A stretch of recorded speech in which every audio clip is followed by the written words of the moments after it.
meeting of the Health and Human Services Committee to order. Are there any corrections to the minutes from last meeting? Seeing none, the minutes are approved. I'd like to welcome Deputy County Executive Ann Rooney to discuss the reappointment of Dr. Anderson and an update on our opioid settlement funding. Thank you. How are you? How's everybody?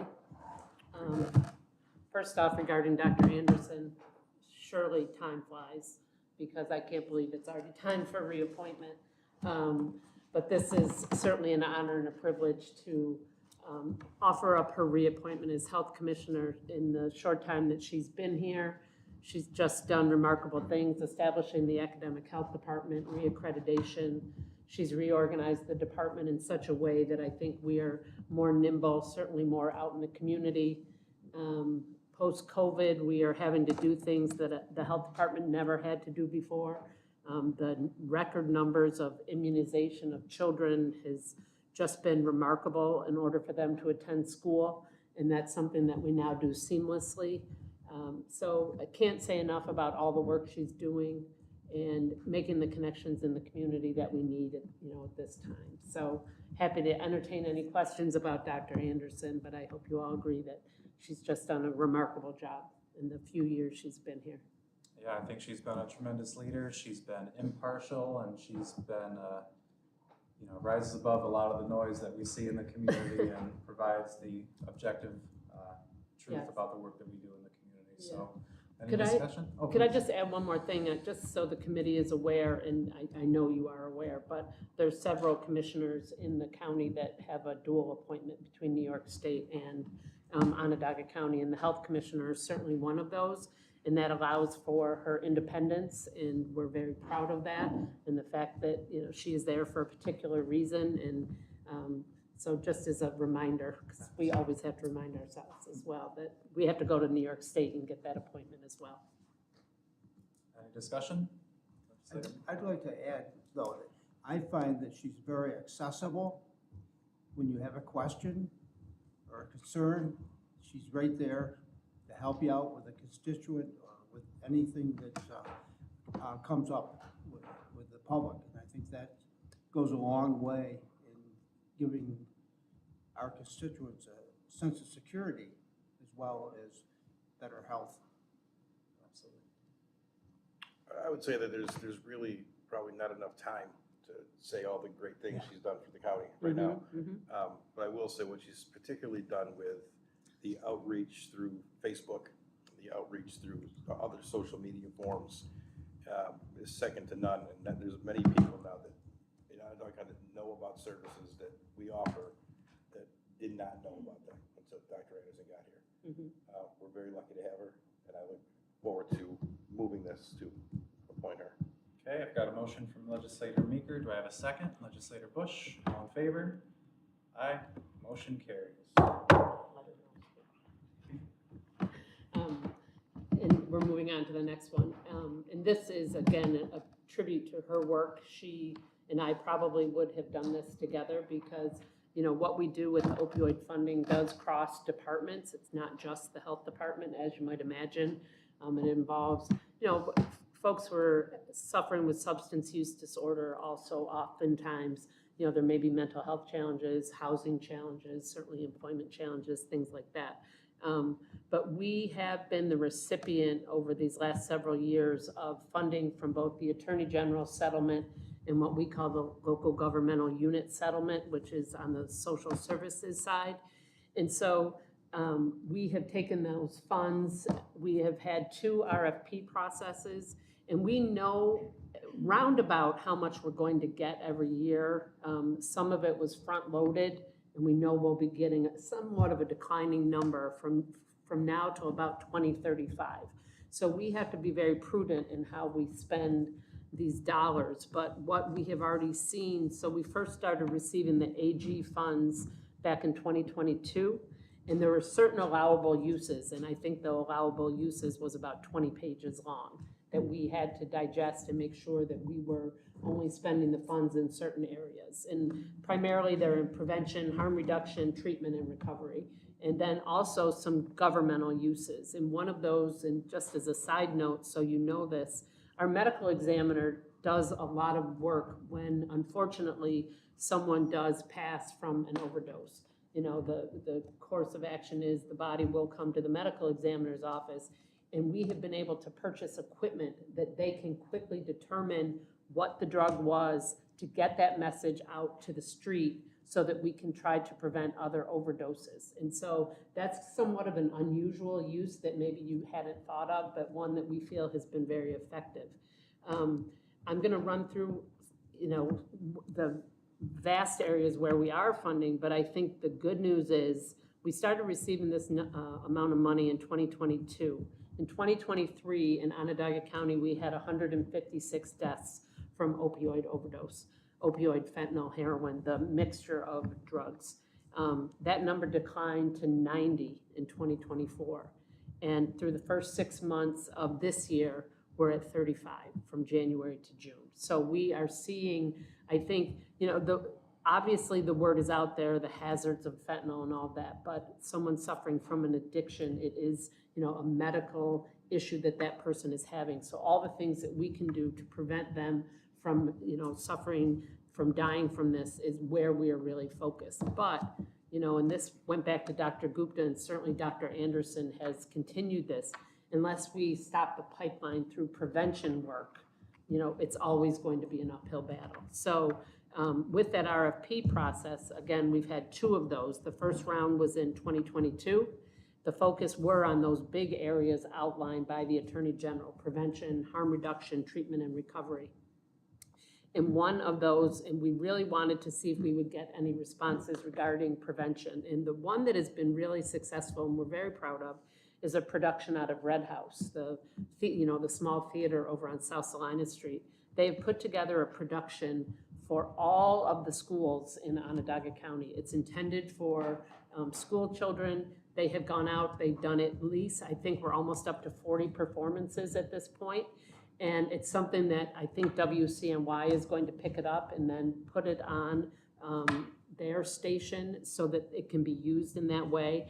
Because again, we really, the focus on school children, prevention. So that's one that we're very proud of. Another one, and then you get all the way to the recovery side. Those who have gone through this and now are on the recovery side. If you get a chance, we're funding Devon's Rec Room up on Butternut Street. And it is for those in recovery. And it's a gym, there's wellness activities, and it's really focused on not going back, you know, staying in recovery. So those are 2 that are a little bit different from some of the others. A lot of the others are all of our outreach work that we do, handing out, you know, doing Narcan, handing out fentanyl strips so that we ensure that if someone is going to be using drugs, which is painfully a reality, that they're testing those drugs to make sure that they're not just going to, you know, that they are containing fentanyl. But then I think what's really important is all the outreach work that we're doing, and I think that has largely contributed that there are folks on the street, there's case managers, there's opportunities to get into recovery that has really helped to bring those numbers down. So then that was kind of the first round of funding. The second round was more on this housing first, that a lot of the folks who are suffering from addiction are also in our homeless shelters. And so we wanted to get folks, if we can, out of the shelters into stable housing and then start dealing with the treatment and hopefully the recovery from that. So we have contract with Catholic Charities for that. They do a lot of housing stabilization work for us. And that has been really successful. The other thing that we have done is with Helio Health, is push medical services into the shelters. So if someone is suffering from addiction, there's oftentimes wound treatment that needs to happen, different things that are getting people, whatever the connection may be for a person, it may be whomever, the medical treatment worker, the outreach worker, whoever that they can connect with to move them onto that road of treatment and recovery is one of the things that we continue to highlight. 2 other things I'd just like to highlight. You may have heard of our persons in crisis up at 911, and this is how all these things kind of are interconnected, that we use some of that funding that goes to contact community services for the persons in crisis. Someone calls 911, There is a person in crisis. It doesn't always require a police response. And in fact, the police do not want to respond if they don't have to, if there is no harm or danger to that person or the community. So they will deploy out of 911 using Helio Health, Liberty, St. Joe's, the mobile crisis team that will respond, and then leaving police officers to respond for what is actual real police work. And then those mobile crisis team have a much better likelihood of getting that person to a stabilized point and then headed into recovery. So very proud of that. And then the one that we're hoping that will reappear next year, you probably read in the newspaper or heard about it back in the late summer, is that idea of a day center. We were working with the city of Syracuse to establish a day center. We've set aside some of these opioid dollars.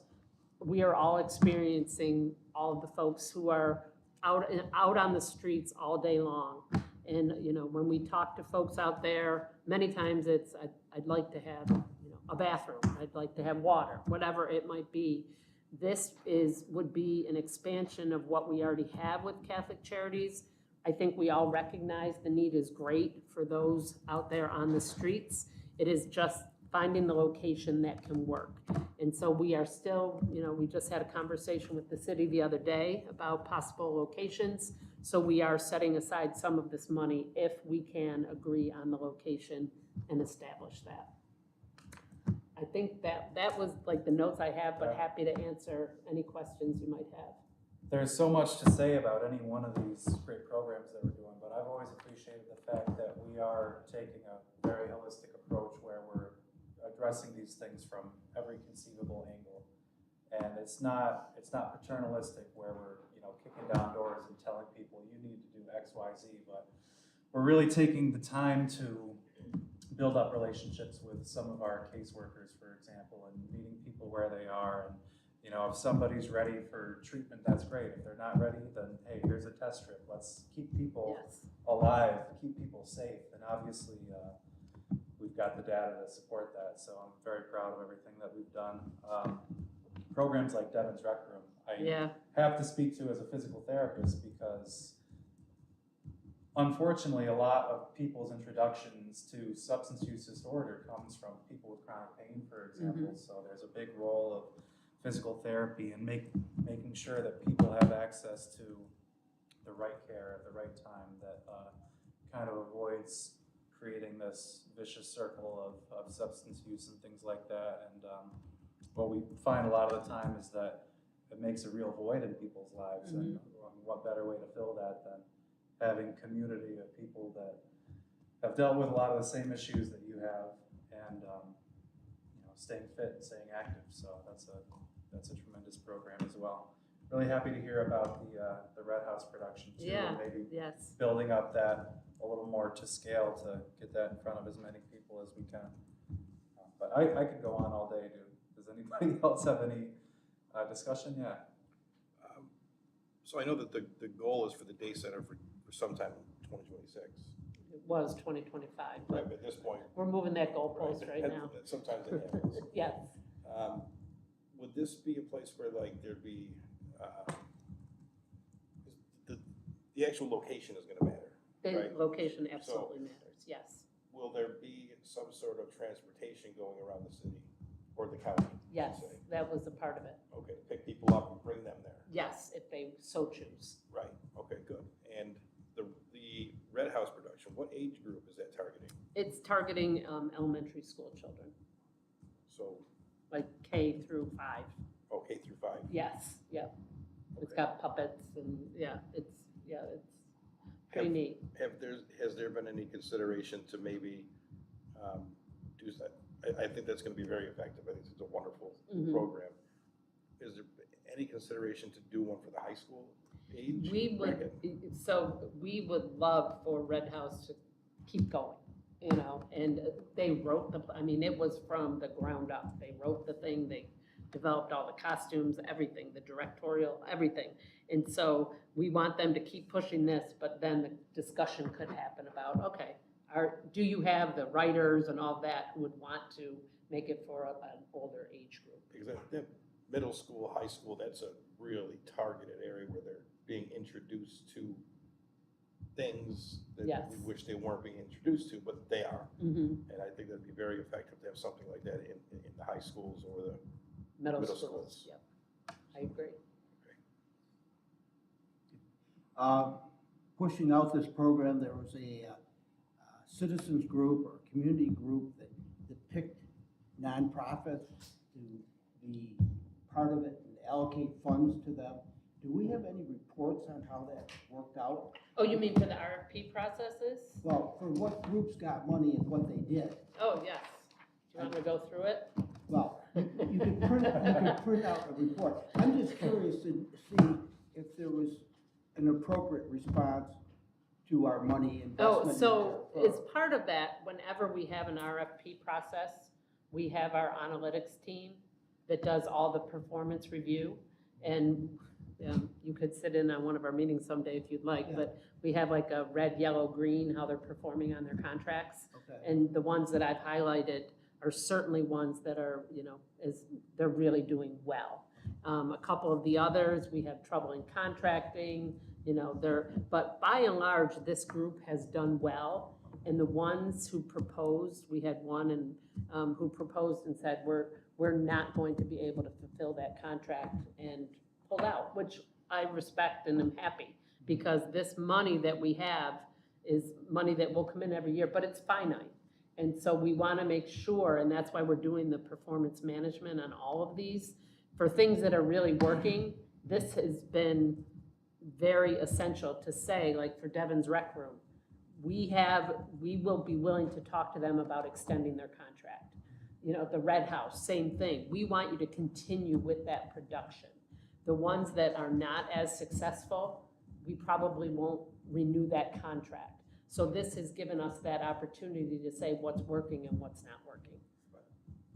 It's got to be somewhat fluid as new Yes. groups form and reach out to different populations, and they need to be considered for some of this funding if they're Yes, but they providing- have to respond to the Right. RFP and, go through all the county processes. But it was interesting, the one that said we're not going to be able to fulfill this contract, it was to do some medical treatment in one of the shelters. The shelter had, in the meantime, contracted with another medical provider, so they said, it's duplicative, we're not going to take the money to do this, which is great, because, there are other good uses that the money can be Because put that- towards. that sort of flowed through the committee and then never saw any report showing what the results were of our decision. And I just was, Yeah, and we meet on a monthly basis, the opioid response team, and we go over every contract, we see how they're all doing, and happy to provide you where we are. do they put out an annual report of how they use The our health money? department puts out an annual report, so it would be in the health department's report. Oh,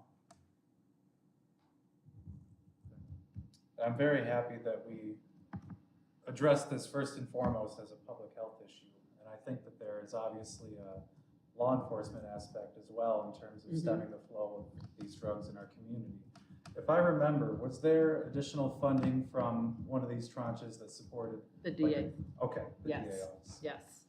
And they work very closely with us. And what their role is, their investigator's role, is to try to decipher where the drugs are coming from. Right.